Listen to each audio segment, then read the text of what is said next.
She walked into the bank like any other customer, wearing a plain hoodie, jeans, and sneakers, no entourage. No designer bag, no flashy jewelry, just a quiet confidence and a purpose. When she stepped up to the teller and calmly requested to withdraw $50,000 from her own account, she was met with skepticism, suspicion, and eventually outright disrespect. The manager didn't just question her identity. He dismissed her, humiliated her, and told her to leave, convinced she didn't belong in a place like that. But what neither he nor anyone else in the building realized was that the woman they were turning away wasn't just another customer. She was the CEO of the entire bank, and exactly 1 minute later, everything changed. This is the true life-inspired story of how a black woman's quiet power exposed prejudice, shattered assumptions, and reminded everyone that real leadership doesn't need validation. It speaks for itself. It was a gray, rainy Friday afternoon in Atlanta.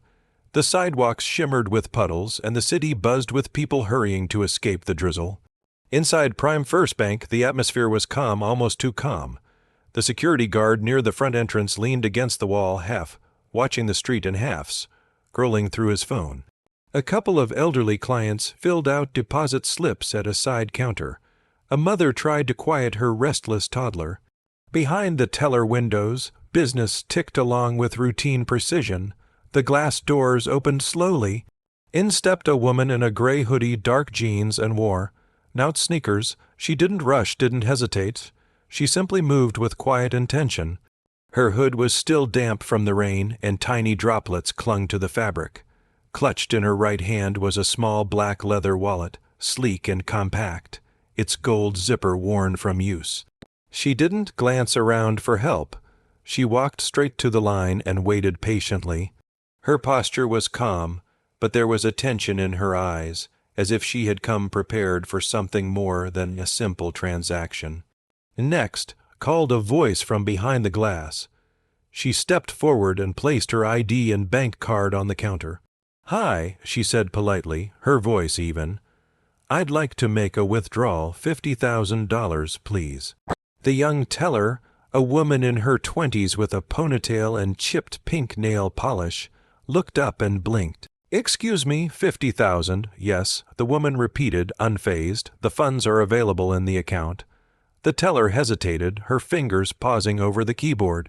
She picked up the ID and looked at it carefully, then looked back at the woman standing in front of her. Something in her eyes shifted. She didn't say anything, just gave a strained smile and excused herself. "Just a moment, please." She disappeared behind a frosted glass door to the right. The woman in the hoodie waited silently. She didn't check her phone or glance around. She stood with the same calm expression, watching the counter.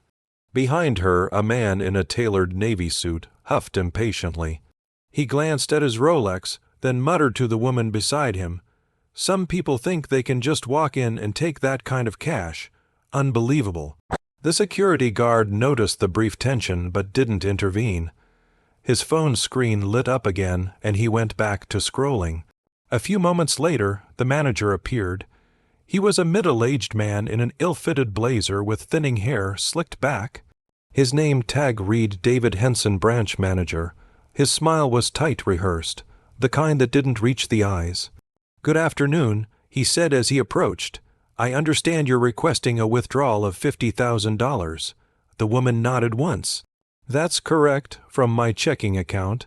The manager picked up the ID left on the counter and squinted at it. "Alexandria Royce, that's quite a name," he said with a laugh that wasn't funny. "I'm afraid I can't approve this transaction right now. We've had some recent fraud alerts, and this ID, well, it doesn't look quite standard." The woman didn't flinch.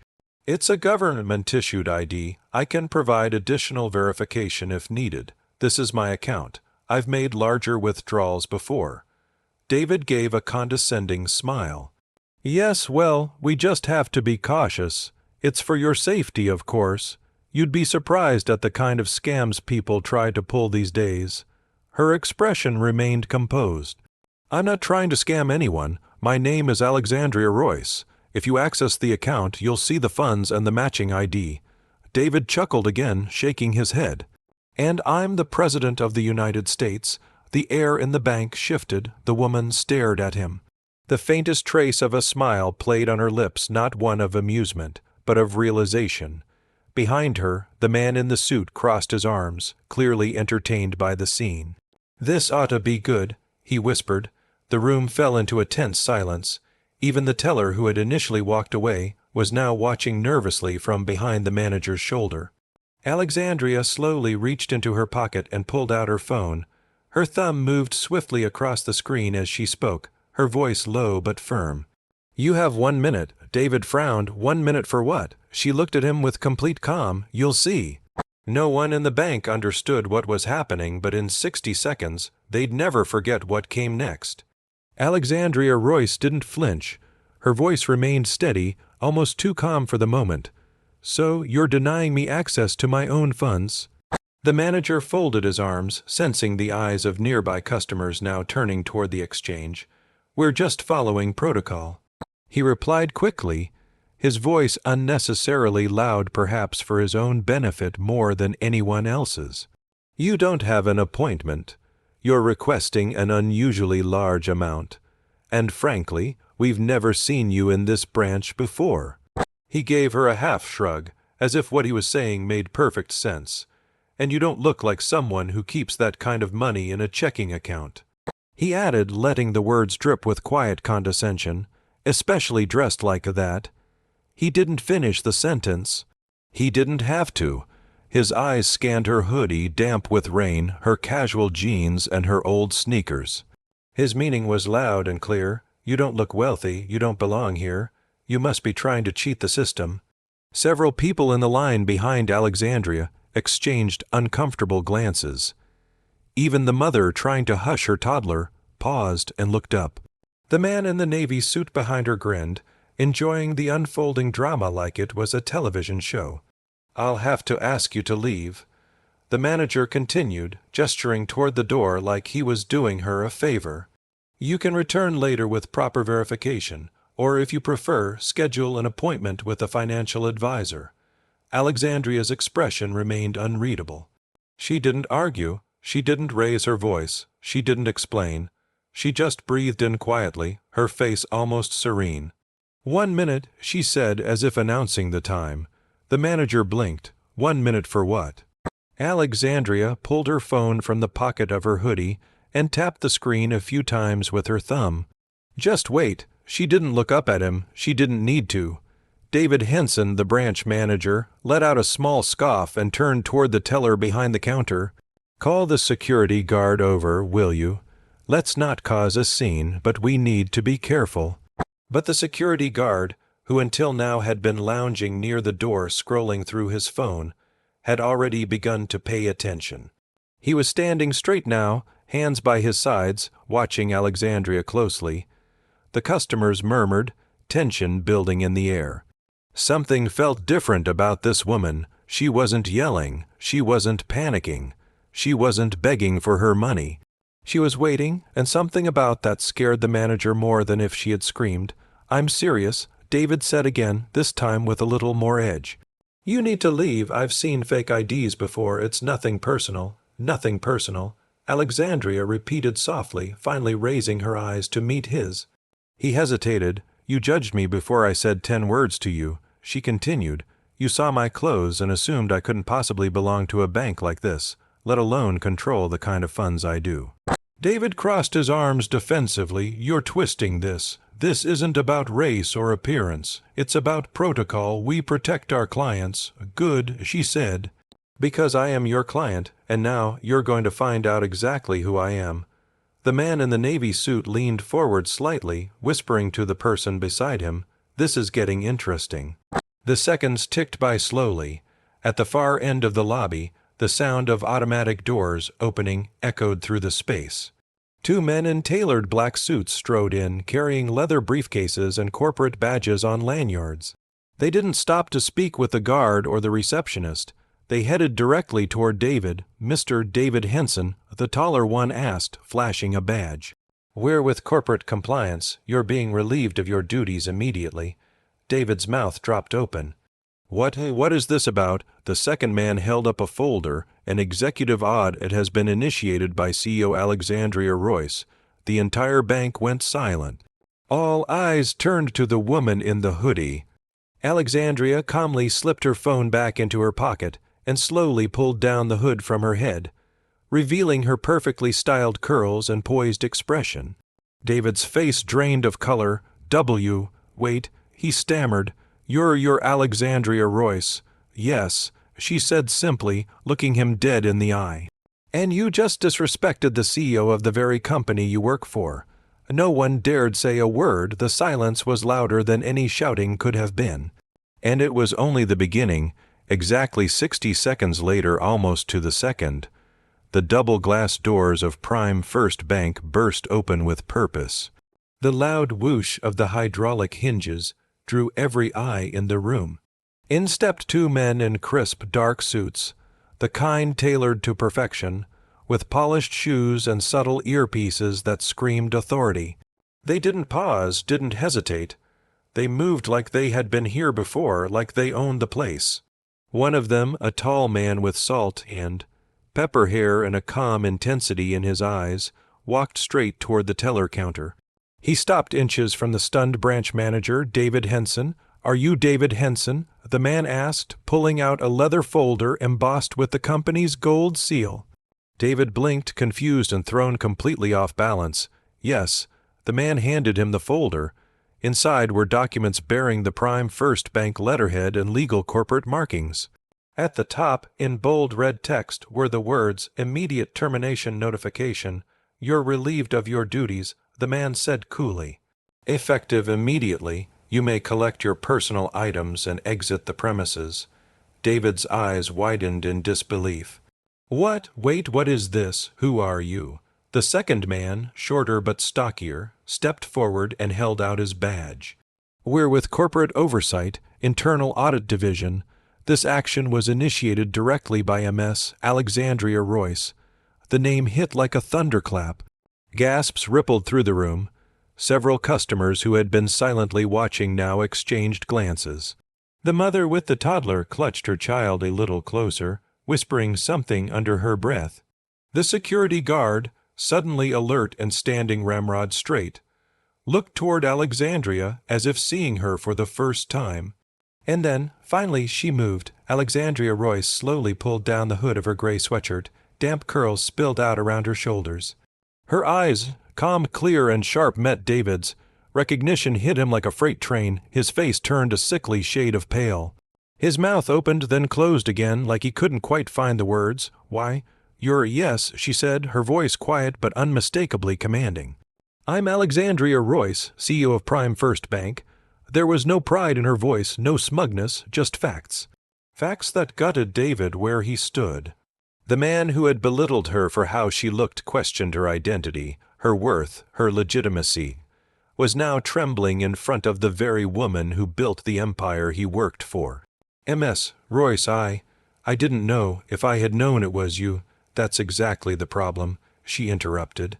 Her words cut cleanly, no need for force. "You treated me like a criminal because I didn't look the way you expected a person of wealth to look. You denied my transaction, dismissed my ID, humiliated me in front of your staff and customers, all based on your assumptions." The branch had gone completely still. Even the bank's computers seemed to have stopped humming. It was as if the entire building had frozen in awe and guilt. David tried again, his voice shaking. I was just following procedure." "No, you weren't." Alexandria said. "You were following bias." She stepped forward, not to intimidate, but to make sure he heard every word. "You've worked here how long, Mr. Henson?" 8 years. He whispered. 8 years, and you've never been trained to treat every client with respect." She asked. "You've never been taught that wealth doesn't have a look, that integrity doesn't wear a suit." He looked down, defeated. "You may collect your things," she said, turning away. "Security will escort you out." The two corporate men flanked him without another word. The silence from the customers was deafening. No one spoke, not even the man in the navy suit who had been smirking earlier. Now he stood quietly, adjusting his collar, visibly uncomfortable.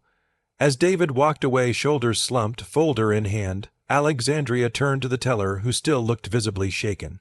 "Thank you for your patience," she said kindly. "Would you mind processing my withdrawal now?" The young teller nodded quickly, her fingers already typing, eyes wide with a new understanding of the woman before her. The atmosphere in the bank had completely shifted. What had begun as a simple withdrawal had become a moment of revelation. No one would forget what they saw that day, not because Alexandria shouted or made a scene, but because she didn't have to. Her presence was enough. Her truth was undeniable, and her call, swift, silent, and absolutely final. Wait, MS? Royce, I didn't know you weren't on the schedule." David Henson stammered, his voice rising in desperation as the reality of his situation closed in. Alexandria didn't stop walking. She turned slightly, her face calm but fierce. "That was the point," she said evenly. "I like to visit branches incognito, no entourage, no memo. I want to see how real people are treated when no one's watching." David's jaw worked silently, trying to form an excuse that wouldn't come. "You could have asked for additional verification. You could have spoken with respect. Instead, you chose to humiliate me in public," she added, folding her arms. "But you looked." He started, waving his hand toward her hoodie and sneakers, as if that justified everything. "Like I didn't belong," she finished sharply. He froze, exposed. The silence that followed her words was louder than any shouting could have been. Even the ticking wall clock seemed to hesitate. "You judged me based on my skin, my clothes, and your assumptions, and it cost you your job." David's shoulders sagged as the two corporate oversight officers flanked him. He didn't protest. What could he say? The arrogance was gone, drained from his face, replaced by shame. Without another word, they guided him toward the employee corridor at the back of the bank, where he would collect his things and exit through the rear door away from the eyes that had witnessed his downfall. Alexandria turned, her eyes now scanning the lobby. The energy had shifted. Customers who had once watched with idle curiosity now stood a little straighter. Some looked stunned, others looked inspired, but all were paying attention. She stepped forward, her voice ringing out clearly. "To anyone who's ever been dismissed, underestimated, or disrespected because of how they look, because of what they wear, or the color of their skin, I want you to hear this. Their assumptions do not define your value. Your worth is not up for negotiation." Her words lingered in the air like electricity. A young man in a tailored navy suit, the same one who had sneered earlier, was now nodding slowly, almost apologetically. He was the first to clap. It started as a soft pat of palms, but then others joined in, the older woman who had been in line, the mother with the toddler. Even the security guard near the door offered a respectful nod, clapping with sincerity. It wasn't about applause, it was about recognition. Alexandria turned her attention to the young female teller who had first tried to help her. The woman looked pale, her hands trembling slightly, but her eyes were wide with understanding and a bit of awe. "You have potential," Alexandria said warmly, stepping up to the counter. "You followed instructions, but next time, listen to your instincts. Don't let someone else's bias cloud your judgment, and never be afraid to speak up when something feels off." The teller swallowed hard and nodded. "Yes, ma'am, I understand. I'm so sorry." "You don't have to be sorry," Alexandria said gently. "You just have to grow." The girl nodded again, visibly moved. One of the corporate oversight men stepped forward. "Would you like to move to the conference room, MS. Royce? We can debrief you privately." Alexandria shook her head. "No need. Everything I needed to see happened right here." She reached into her small leather wallet, pulled out a pen, and signed a small slip handed to her by the now eager teller. The withdrawal would be processed, no longer questioned. Her ID, valid all along, was handled with care now. "I want an internal training directive to be sent to every branch," she said to one of the corporate officers before leaving. "Starting next week, everyone from security to managers will be required to take a new bias, awareness and customer, first training, mandatory, and I want it signed off by me personally. Understood?" The man replied, already noting it down. Alexandria turned one final time to the customers watching. You deserve respect, always, whether you're depositing $5 or $50,000. And with that, she walked toward the doors, not with swagger, not with vengeance, but with purpose. The rain outside had stopped, the sky had cleared just enough for the sun to peek through, and behind her a bank full of people stood in silence, forever changed by a woman they almost didn't recognize until it was too late. Later that evening, long after the sun had dipped below the Atlanta skyline, Alexandria Royce sat alone in her corner office, 27 stories above the streets she once walked with nothing, a dream and determination. The floor-to-ceiling windows of her glass tower reflected the twinkling lights of the city, a city she loved, fought for, and built within. The storm from earlier had passed, a gentle hush blanketed the skyline, the kind of stillness that comes only after a shift in the air, after something meaningful had happened. Her office was quiet, save for the soft hum of the air conditioner and the occasional ping of incoming emails. Her assistant had left for the night, but not before dropping off a thick folder of reports and an iPad loaded with social media updates. Alexandria had barely touched them. She didn't need a press release to tell her the story had gone viral. The headlines were already circulating across business networks, news feeds, and online communities.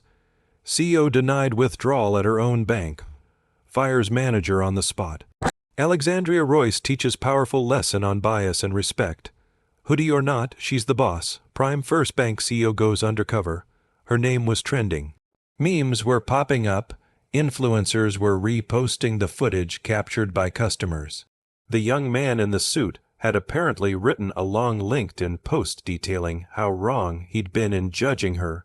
He called her a model of leadership and grace, but Alexandria wasn't celebrating, not because she wasn't proud, but because this wasn't about her. It was never about ego, it was about impact. She stared out the window, her fingers wrapped around a warm cup of herbal tea.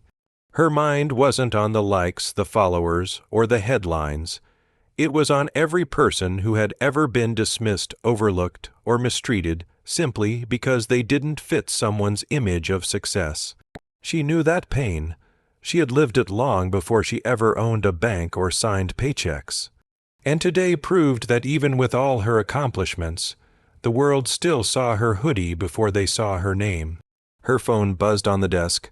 Without hesitation, she picked it up and dialed. Training division. Came the voice on the other end. "It's Alexandria," she said, skipping the small talk. "We're rolling out mandatory in-person training across all branches. I want a full curriculum on implicit bias, customer respect, and leadership under pressure. Starting when? Now." She said firmly, "Draft the outline tonight. I'll review it in the morning." Understood. She hung up and leaned back in her chair. The skyline stretched endlessly before her. It reminded her that leadership wasn't just about decisions, it was about moments. And what people remember isn't always what you say in a boardroom, but how you act when no one thinks you're watching. She walked over to the window and looked at her reflection. The hoodie was gone, replaced by a sleek navy blazer and a soft silk blouse. But beneath it all, she was still that same woman who had walked into the branch that afternoon, not for a test, not for a performance, but as a client. A human being, her reflection stared back, strong, steady, and completely unapologetic. Respect wasn't something she had to demand. She commanded it through presence, through integrity, through action. She'd made it clear that leadership wasn't about how you dress or what title you carry. It was about how you treat others, especially when you think no one's watching. There was a knock at the door. Her assistant had returned briefly, holding a printed message. "It's from the teller," she said quietly, handing over the note. "She asked me to give this to you before I left." Alexandria unfolded the paper. "Thank you for giving me a second chance to do better. I won't waste it." She smiled. That was the real win. Not the headlines, not the applause, but the quiet shift in someone's mindset, the seed planted, the ripple started. She sat back down, opened her laptop, and began drafting an internal message for all employees, part announcement, part reflection. The subject line read, "It's time we all saw each other clearly." Because if today proved anything, it's that Respect isn't earned through appearance, wealth, or status. It's earned through action, and now, thanks to one unexpected visit and a moment of hard truth, no one at Prime First Bank would ever forget that again. What happened that day wasn't just about a bank withdrawal. It was about perception, power, and prejudice. Alexandria Royce didn't need to shout or prove her worth. She let her actions speak louder than the ignorance she faced. By exposing the quiet bias embedded in everyday spaces, she reminded everyone watching that leadership is not about appearance, it's about action. Integrity and knowing exactly who you are. Her calm strength not only changed the course of one man's career, but also reshaped the culture of an entire institution. If this story inspired you, made you think, or gave you chills, don't forget to like, share, and subscribe to Hidden Realities for more powerful stories that uncover the truth behind everyday encounters. Let us know in the comments. Have you ever been underestimated, only to prove everyone wrong? Your story could be next. See you in the next episode.